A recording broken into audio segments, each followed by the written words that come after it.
Mayor Rocky Anderson. Thank you very much. Representative Pence and Professor Presser made a comment upon which all of the rest of their following comments was based, and that is that impeachment is to be limited only to those instances where the person being impeached exercised his or her own personal interest above that of the nation. That is atrocious scholarship. It does not reflect what's happened in history. It does not reflect what the founders had to say or the comments made during the ratification convention regarding impeachment.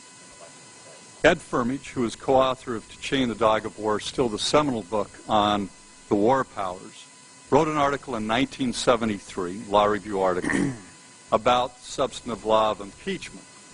There he noted that clearly charges of constitutional violations, and here there certainly have been many discussed, and gross abuses of power for illegitimate purposes should be included as impeachable offenses regardless of the offender's office.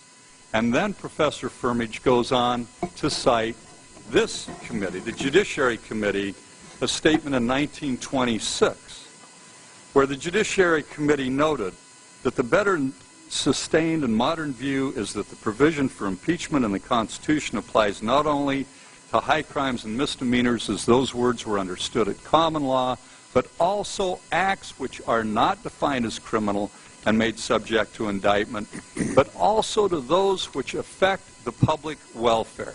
Thus, an official may be impeached for offenses of a political character and for gross betrayal of public interests, also for abuses of betrayal of trusts, for inexcusable negligence of duty, for the tyrannical abuse of power, or as one writer puts it, for a breach of official duties. That has been established beyond any doubt. And I would add just one other thing in terms of the misrepresentations. I would say fraud committed by, we can't name anybody by name here, so I would say by the administration or a high-ranking official of the administration, and that is when this Congress and the American people were told about the security risks to this country posed by Iraq and by the case for war. We were only told one part of the story. We were not told, for instance, besides some of the reports that were noted before, about the dissents by the intelligence agency within the State Department and by the Department of Energy.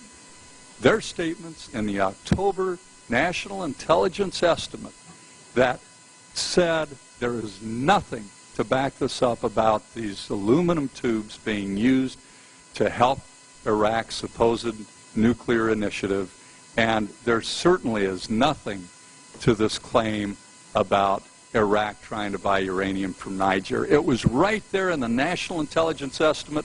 The President, high-ranking members of the administration, as they were telling we, the American people, and you, the Congress, just the opposite, failed to disclose those dissenting opinions from the State Department and the Department of Energy.